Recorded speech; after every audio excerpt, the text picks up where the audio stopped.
কোরবানির গোশত কিভাবে বন্টন করবেন, কয় ভাগ করবেন? এর উত্তর হলো কোরবানির পশু 3 ভাগে বন্টন করা উলামা ইকরাম মুস্তাহাব বলেছেন, কিন্তু কোন হাদিসে এর ক্ষেত্রে আলাদা করে এভাবে নির্দেশ করা হয় যে 3 ভাগে করতে হবে। আল্লাহ কোরআনে বলছেন যে ফাকুলু মিনহু, তোমরা কোরবানির পশু থেকে নিজেরা খাও, ওয়া আতইমু আল কানিআ ওয়াল মুতাররা, ধনী গরিব সবাইকে দাও। তাহলে ধনী গরিব 2 ভাগকে দাও, আবার নিজে খাও, 3টাই হয়ে গেল এখানে।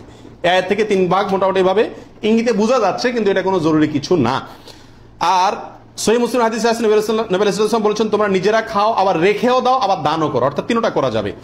আবার সহিহ মুসলিম আরেক বর্ণনায় আছে তোমরা খাও এবং মানুষকে খাওয়াও। তাহলে বোঝা গেল নিজে খাওয়া, অন্যকে দান করা সবগুলাই উত্তম এই কোরবানির গোশতের ক্ষেত্রে। 49 নম্বর প্রশ্ন হলো সমাজের ভাগ বলে একটা ভাগ প্রচলিত, যেটা জায়েজ আছে কিনা। অনেক এলাকাতে কোরবানি করার পরে সমাজের ভাগ উঠায় নেয় জোর করে, বা বলা ছাড়া, জোর করা লাগে না, এমনি সবাই দেয়। এটা জায়েজ আছে কিনা? উত্তর হলো এটা উচিত না, এটা অন্যায়। কেন? কারণ আমরা 5 জন মিলে একটা গরুতে অংশগ্রহণ করলাম, দিলাম, এখন সমাজে 1 ভাগ নিয়ে তাদের মতো গরিবকেই দিল তারা, কিন্তু আমার হয়তো অন্য গরিব আছে আত্মীয় স্বজন, আমি তাদেরকে দেবো, কিন্তু তারা তো তাদের মতো দিচ্ছে। এটা উচিত না। আমার গোশতটা আমি কি করবো না করবো সম্পূর্ণ আমাকে স্বাধীনতা দিয়েছে ইসলাম, বিধায় সেখানে এরকম অঘোষিত ভাবে চাঁদাবাজি বা হয়তো অনেকে সন্তুষ্ট হয়ে দেয়, কিন্তু কারোর মনে অসন্তুষ্ট থাকতে পারে। যদি থাকে তাহলে এটা জটিলতা দেখা দিবে। এই জন্য কি হবে না, এটা উচিত হবে না। যার যাটা তাকে ভাগ করতে দেওয়া উচিত এবং উত্তম। কোরবানির গোশত 3 দিনে বেশি রাখা জায়েজ আছে কিনা? উত্তর হলো জায়েজ আছে। 3 দিনে বেশি রাখা যাবে না এমন কোনো কথা নাই। কোরবানির পশুর চামড়ার বিধান কি? উত্তর হলো কোরবানির পশুর চামড়া এটা নিজে ব্যবহার করতে পারলে সেটা করা উচিত। চামড়া প্রসেস করে ব্যবহার করতে পারলে এটা করা উচিত। কোথাও কোথাও মানুষ খায়, যদি খাইতে পারেন চামড়া পরিষ্কার করে, সেটাও আপনার জন্য ঠিক আছে।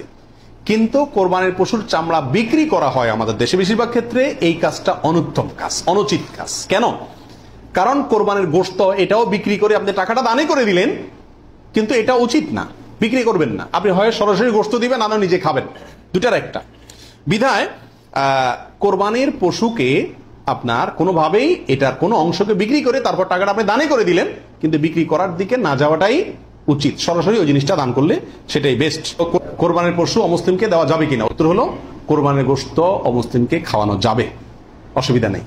শরীয়তে কোথাও নিষেধাজ্ঞা নাই, অমুসলিমকেও খাওয়ানো যাবে।